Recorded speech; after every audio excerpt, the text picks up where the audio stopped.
Hello and welcome to the second part of our session on time in physical geography. In the last video we talked about time as a long-term context within which physical geography happened, and we thought about the geological time scale, for example.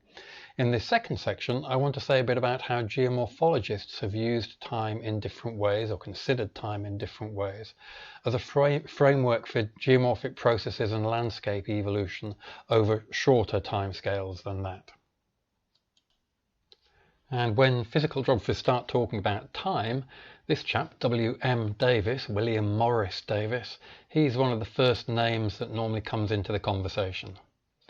Davis came up with an approach to understanding how landscapes change through time and how they evolve through time, which he called the geographical cycle. We sometimes refer to it as the cycle of erosion.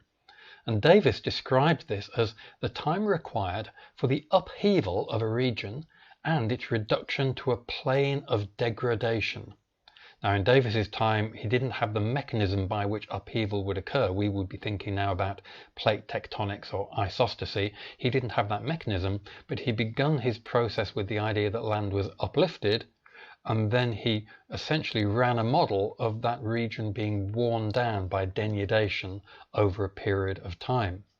And what he produced was a scheme of landscape evolution that was so much based on time that you could almost see it as using time as a controlling factor or a driving force or a process in its own right. Now, that isn't something that we normally adopt today. We think of geomorphic processes, transport, erosion, deposition, entrainment. We think of those as driving change, not time itself. And we typically think of time more as a context within which those processes operate. But critics of Davis tend to pick up on this idea that he was using time as a driving force in its own right and associating things very much with the stage of development in his cycle. And this is one of the diagrams that you typically see depicting Davis's idea. As you can see on the right hand side here, we have uplift at the start of our cycle, which theoretically produces a plateau onto which processes then start working in a temperate, humid environment such as ours. You would typically then expect to see erosion, V-shaped valleys cut in V-shaped channels cut into hilltops to generate some topography in the youthful stage of sharply cut valleys.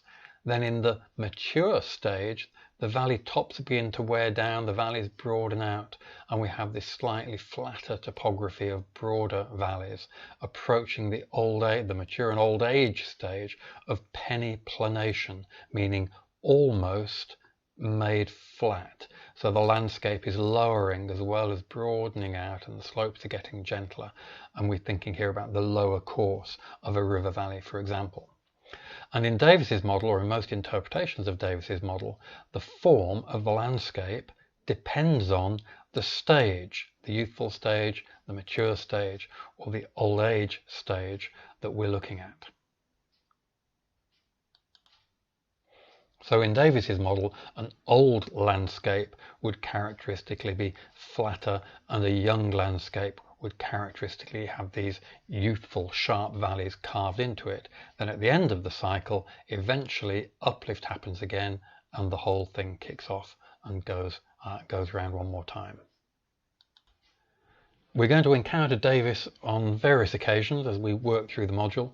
So at this stage, if you haven't already heard of him, go away and look him up, do some reading in the basic textbooks, and just familiarize yourself with this idea of the geographical cycle, or the cycle of erosion, associated with Davis and his idea that form, or the morphology, the shape of the landscape, depends on the stage or the point in time that you've reached through this process, through this cycle of erosion.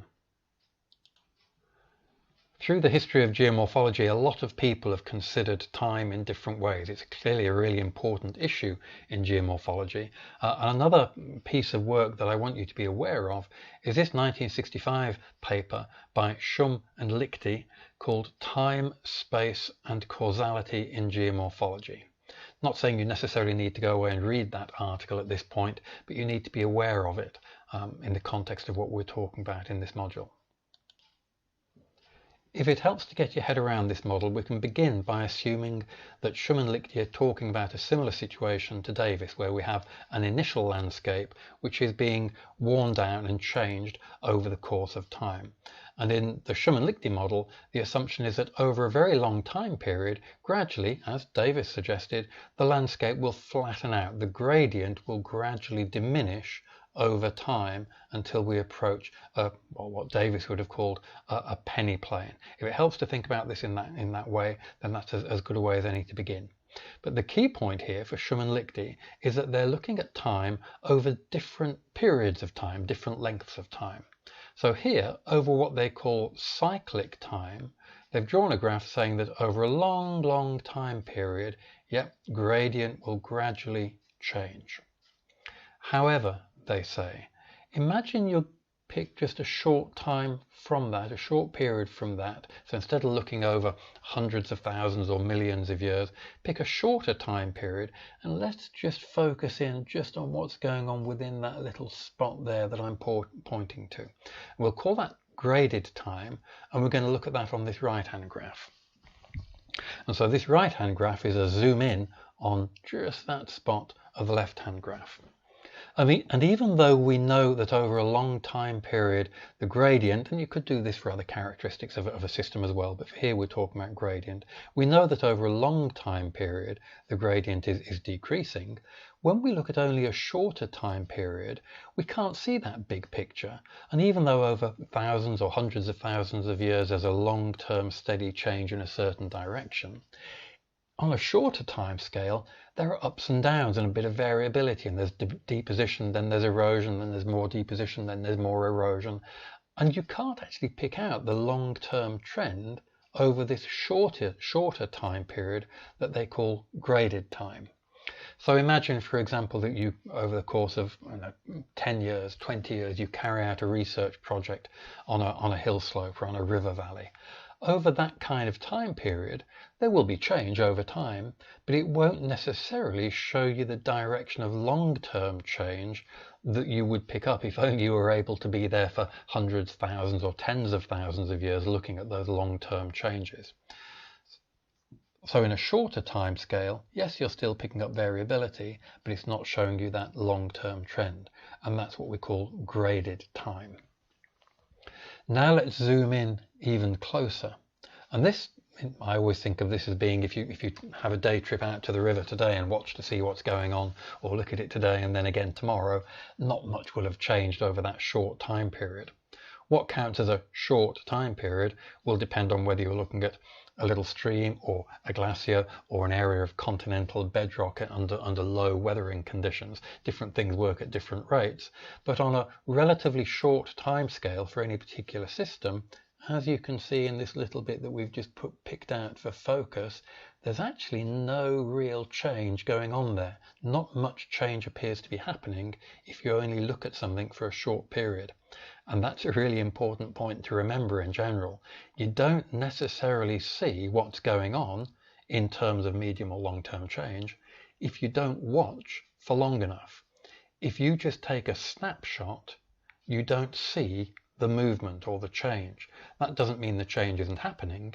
It just means that you can't see it at the time scale that you're looking at. And the shortest time scale that Schumann-Lichty are giving us here is this one called steady time, which is the time over which there isn't really any discernible change in the characteristic that we're looking at. Even though over longer time periods we can see that it is variable, and over even longer time periods we can see that there's a long-term trend in that variability. So the length of time over which you look at something determines what you will notice.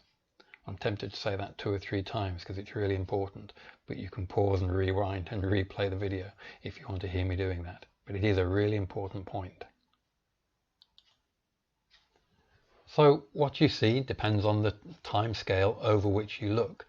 Likewise, the timescale over which you look determines what's actually important. What are the important things determining what's going on over those different timescales, and how do different controls, such as time or geology or climate or vegetation on the list down the left-hand side here, how do they operate within a geomorphic system over those different time periods?